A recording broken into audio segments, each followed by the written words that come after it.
கர்த்தரும் மகிமை நிறைந்த தேவனுமாயிருக்கிற ஆண்டவர் இயேசு கிறிஸ்துவின் நாமத்தினாலே இந்த நல்ல காலை நேரத்திலே அன்பின் வாழ்த்துக்களோடு தேவனுடைய மகிமை விளங்க ஆசீர்வதிக்கிறோம். கர்த்தர் தாமே மகிமைப்படுவாராக. இந்த நாளுக்குரிய தியான வசனம் சங்கீதம் 129 அதனுடைய 2வது வசனம். என் சிறு வயது தொடங்கி அநேகந்தரம் என்னை நெருக்கியும் என்னை மேற்கொள்ளாமற் போனார்கள், என்னை மேற்கொள்ளாமற் போனார்கள் என்று சொல்லப்படுகிறது. அவன் தன்னுடைய வாழ்வின் அந்த உண்மையான தன்மைகளை ஒரே ஒரு வார்த்தையிலே முடித்து கொள்ளுகிறான்.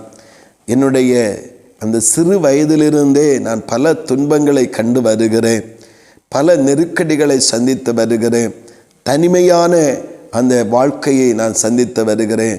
பெற்றோராலும் சகோதரங்களாலும் மறக்கப்பட்டிருக்கிற வாழ்க்கையை நான் சந்தித்திருக்கிறேன். ஆனாலும் எந்த இடத்திலும் நான் சோர்ந்து போகவோ தோற்று போகவோ கர்த்தர் எனக்கு இடம் கொடுக்கவில்லை. காரணம் என்ன? நான் கர்த்தரை நம்பியிருக்கிறபடியினால் ஒருபோதும் வெட்கப்பட்டு போக கர்த்தர் எனக்கு இடம் கொடாதபடி எனக்கு எதிரானவைகளை மேற்கொள்ளுவதற்குரிய பலனையும் சத்துவத்தையும் தந்து என்னை நடத்துகிறார் என்று அந்த வசனத்தின் மூலமாக நமக்கு சொல்லுகிறார். பிரியமானவர்களே, கர்த்தருடைய நாமத்தினாலே நாம் அநேக வருடங்களாய் அல்லது சிறுவயது முதலே பல நெருக்கடிகளையும் துன்பங்களையும் பசியையும் பட்டினியையும் வருத்தத்தையும் பலவிதமான பாடுகளையும் தேவைகளையும் நாம் ஒவ்வொரு நாளும் சந்தித்து வந்து பல விதங்களிலே நாம் பல நெருக்கடிகளின் நிமித்தம் பல குழப்பங்களையும் நாம் அடைந்திருக்கலாம். ஆனாலும் அந்த சூழ்நிலைகள் ஒன்றும் நம்மை மேற்கொள்ளாதிருக்க நாம் என்ன செய்ய வேண்டும் அப்படி என்பதை குறித்து அங்கே சொல்லப்படுகிறது. இந்த சங்கீதக்காரன் எப்படி எத்தனை துன்பங்கள் வந்தும் அசைக்கப்படாதபடியான ஒரு வாழ்வை கர்த்தர் மேல் நம்பிக்கையாய் இருந்தபடியினாலே, கர்த்தரை சார்ந்திருந்தபடியினாலே அவனுக்கு கிடைத்ததோ அதை போல நாமும் நம்முடைய வாழ்விலே எந்த சூழ்நிலைகளும் நம்மை மேற்கொண்டு நம்மை அடிமைப்படுத்தி நம்முடைய வாழ்வை நாசமாக்கி விடாதபடிக்கு தேவன் மேல் வைத்திருக்கிற நம்பிக்கை கஷ்டமான காலங்களிலும் நெருக்கடியான நேரங்களிலும் தேவைகள் மிகுந்திருக்கிற வேலைகளிலும் வியாதி நடுவிலும் கர்த்தர் மேல் இருக்கிற நம்பிக்கையை நாம் விட்டு விடாதிருப்போம். அப்பொழுது கர்த்தர் நம்மோடு கூட இருந்து நாம் ஜனங்கள் ஜாதிகள் நடுவில் வெட்கப்பட்டு போகாதபடி, சத்துருக்கள் நம்மை மேற்கொள்ளா விடாதபடி கர்த்தரே நமக்கு மேற்கொள்ளும் அதிகாரத்தையும் சூழ்நிலைகளை ஜெயிக்கும் அதிகாரத்தையும் பலனையும் தந்து நம்மை ஆச்சரியமாகவும் அதிசயமாகவும் செம்மையாகவும் நடத்தி தம்முடைய நாம மகிமைக்காக தம்முடைய நாமத்தை உயர்த்தும் பாத்திரங்களாக நிலைநிறுத்தி பலப்படுத்தி சகாயம் பண்ணி மேன்மையாக வைத்து கொள்ளுவார். கர்த்தரை நம்பி இருப்போம்.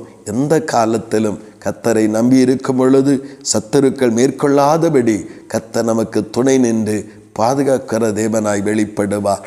தேவன் தாமே இந்த வார்த்தைகளால் நம்மை ஆசீர்வதிப்பாராக. ஆமேன், ஆமேன். ஜெபிப்போம். அன்பின் பரலோகத்தின் நல்ல ஆண்டவரே, இந்த நல்ல காலை நேரத்திற்காக உமக்கு ஸ்தோத்திரம் செலுத்துகிறோம். தகப்பனே, ஆண்டவரே, இந்த சங்கீதக்காரன் தன்னுடைய சிறு வயது தொடங்கி அநேக தரம் அநேக விதமான நெருக்கடிகளை சந்தித்தவன். ஆனாலும் நெருக்கடிகளை கொடுத்த சத்துருக்கள் மத்தியிலே ஆண்டவரே தோற்று போனவனாய் அல்ல, ஆண்டவரே தளர்ந்து போனவனாய் அல்ல, அவன் எல்லாவற்றையும் மேற்கொண்டு நாளுக்கு நாள் விருத்தி அடைகிறவனாய் காணப்படுகிறானே. தகப்பனே, அதனால் அது எதனால் வந்ததென்றால் எந்த சூழ்நிலையிலும் மனிதன் மறந்த பொழுதும், உறவுகள் மறந்த பொழுதும், உலகம் மறந்த பொழுதும் தேவனை அவன் மறக்காதபடி, தேவன் மேல் வைத்திருக்கிற நம்பிக்கையை விட்டு விலகாதபடி, குறைத்து கொள்ளாதபடி, எல்லா காலத்திலும் உம்மை நம்பியிருந்தபடியினால் எந்த சூழ்நிலையிலும் சத்துருக்கள் மேற்கொள்ள விடாதபடி கர்த்தர் தாமே அந்த சங்கீதக்காரனை எல்லாவற்றையும் மேற்கொள்ள செய்துவிட்டு பலனை கொடுத்ததற்காய் ஸ்தோத்திரம். இந்த அனுபவத்தில் நாங்களும் ஆண்டவரே, எந்த சூழ்நிலை இருந்தாலும் கர்த்தர் மேல் நம்பிக்கையோடு இருந்து இந்த உலகத்தின் சகல காரியங்களை மேற்கொண்டு ஆண்டவரே கர்த்தருக்குள் ஜெயமாய் வாழ உதவி செய்யும். அப்படி நீங்கள் செய்கிறபடியாய் ஸ்தோத்திரம். இயேசு கிறிஸ்துவின் மூலம் செபிக்கிறோம் ஜீவனுள்ள நல்ல பிதாவே. ஆமீன், ஆமீன்.